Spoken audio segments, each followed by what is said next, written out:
The condition for a miracle is difficulty. For a great miracle, it's impossibility. I wrote a little book called Faith Like Potatoes in 1993 when I'd come back from Scotland. I used an A4 pad and a pencil. And I never dreamt in a million years that a movie would be made. The violence has continued unabated.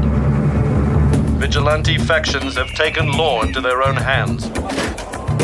With his homeland left behind in the turmoil of political unrest,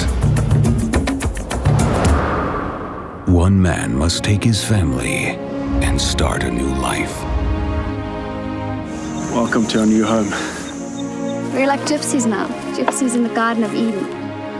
Now, his strength will be challenged. Why don't you plant potatoes? We don't have the water. It's a disaster. The worst drought in years.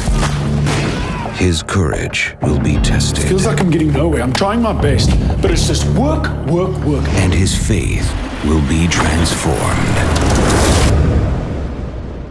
You cannot expect to make a movie about faith and tell it to the whole world in which you represent God and think that God's not going to test that faith.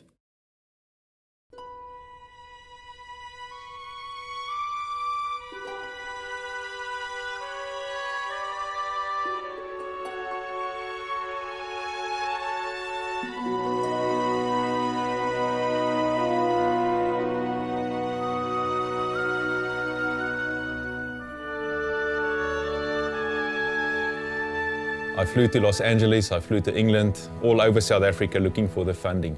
And I never realized it would be this difficult to get the funding together. It was a movie about faith, and I eventually realized we're going to need faith in order to make the movie. And I also knew early on in 2006 the time was right. It's a movie about faith, we're going to need lots of faith to make this movie, and the time was now.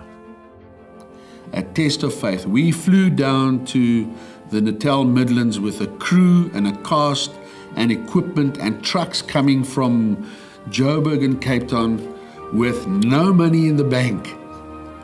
That's awesome. It is amazing. I called Angus, I said to him, Angus, there's no money on the bank account. No investors have actually paid over any money. What should we do? Should we pause? Should we cancel the movie?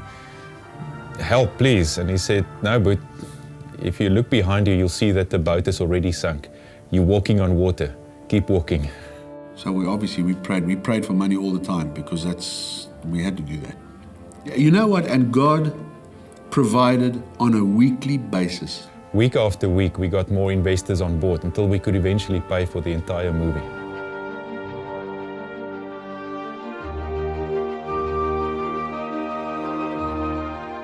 Our director, Regardt van Bergh, was just amazing. He was a real father figure on set, and he was a mentor to many of us.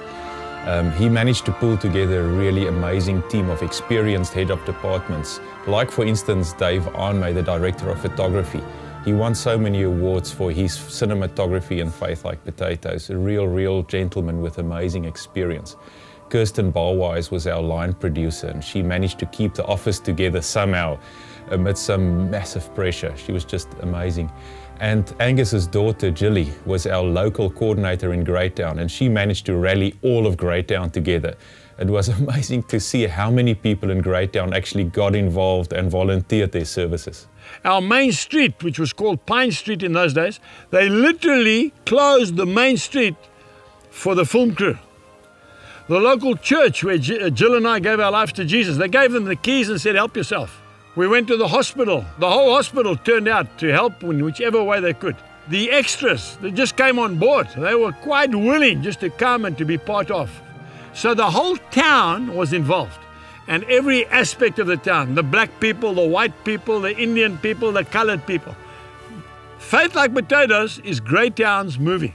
I mean, it is a wonderful story, and a story not just of potatoes, but of faith and how faith can survive even in difficult circumstances. Yeah, I think for me what really drew me to the story was, we have a guy, a regular guy, everybody can relate to, struggles, trying to make a living, trying to, make a life for his family, and things just go horribly wrong, and he struggles. Then he has this faith experience, but what doesn't happen is his life doesn't just magically become better.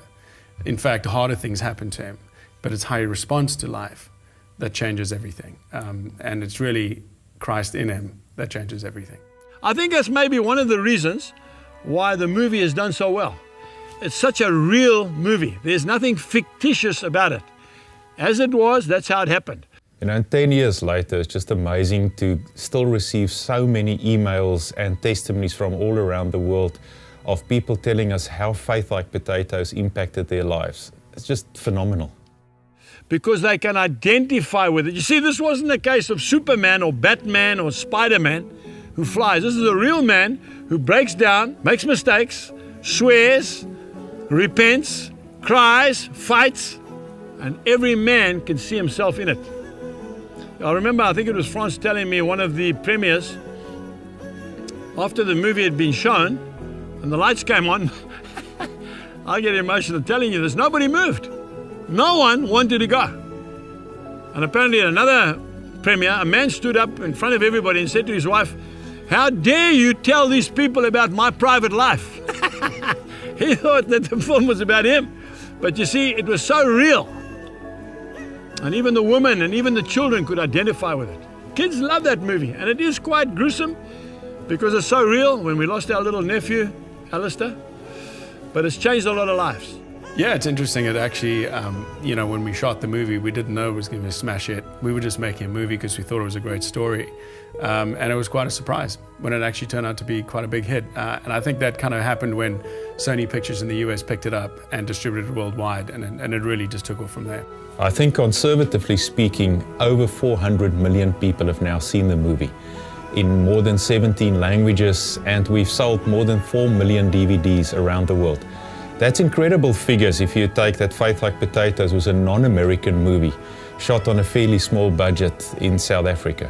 Doesn't matter where we go in the world, and I really mean that. I'm talking about going up into Scandinavia, into places like Sweden, Norway, all over the world, Britain. I'm in Scotland, where my roots are, and even in places like Brazil where they don't speak English. I don't speak Portuguese. But as soon as they saw me there, I tell you what, it was a revival. And all they spoke about was Faith Like Potatoes. And I tell you what, there's very few people in the USA, I mean, they've got over 300 million people that haven't heard of that movie. I've been to Tennessee, I've been to Texas, I've been to Missouri. They don't call it Missouri, it's Missouri. I've been to Missouri. I've been to Kansas. And those people have seen that movie. In fact, the current governor of Kansas has asked me to mentor him. It's because of that movie, Faith Like Potatoes. This is the book of life. This is the book that tells me when to buy cattle, when to sell them, when to plant corn and when to reap it. This is the book. I want to encourage you tonight to start getting back into the book. Because the answer and the future of this country is in the book. Amen. This country was founded on this book. Come on, boys. This country was founded on this book. It's been fantastic to see how Angus's ministry have grown throughout the years and how the team at Shalom had grown with him, and they really are touching millions of people every year around the world. They say that the world stands aside for a man who knows where he's going. You men know where you are going. You are going to fulfill the call on your life. Prophet, priest, and king in your home. And then you're going to be a leader in your community. And God's going to use you as an instrument to bring revival to South Africa. Because we are in revival now. Amen. Amen.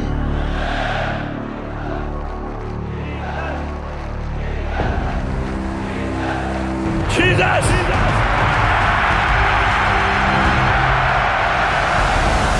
Amen! Amen!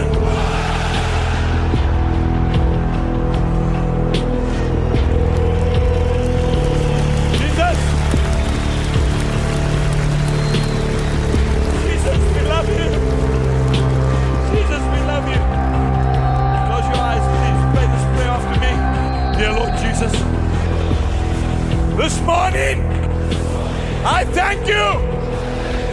change in my life.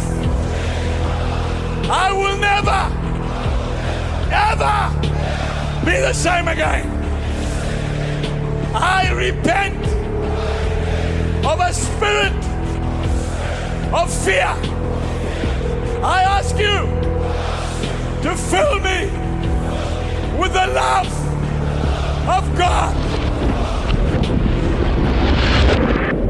You know, and if you look at the fruit of this movie, Faith Like Potatoes, it's very evident that God was in it.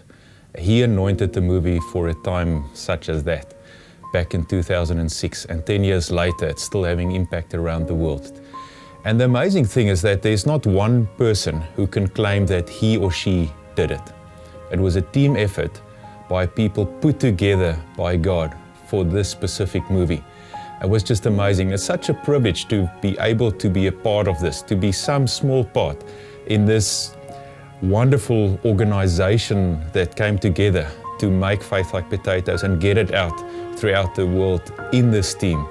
And it also shows you the power of film, the power of taking a true story, putting it into a feature film and getting it around the world and seeing how God can use that.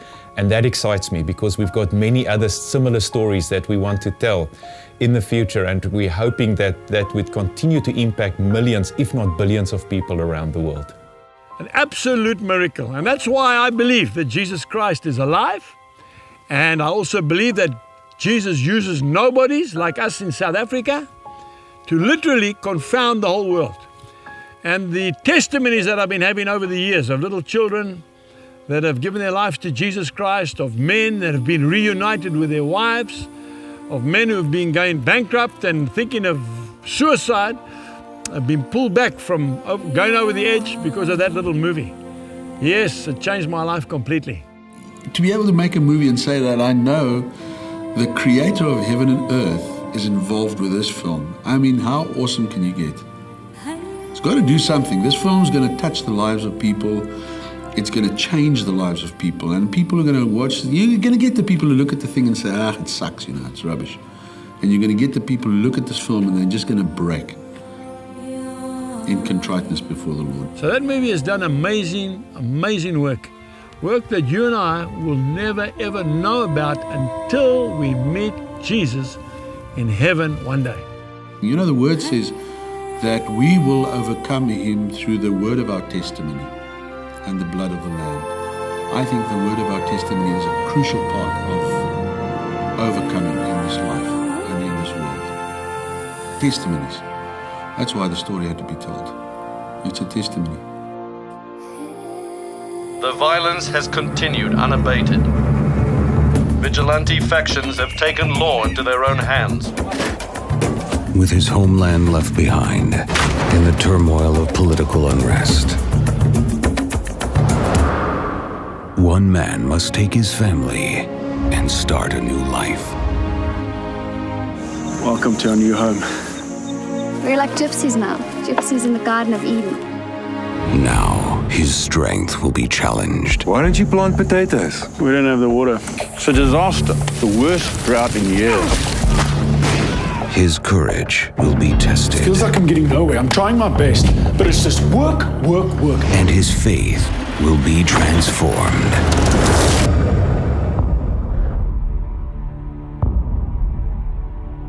I made a decision yesterday to give my whole life, my family and my farm to Jesus.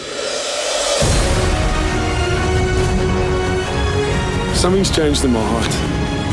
And I've seen some miracles. Stand up! When God's creation's broken, he's more than able to fix it. This year, we're gonna plant potatoes! Plant the potatoes now, they're gonna die, and that's it. How do I do this, Lord? Experience the triumph of a farmer whose faith made him a phenomenon.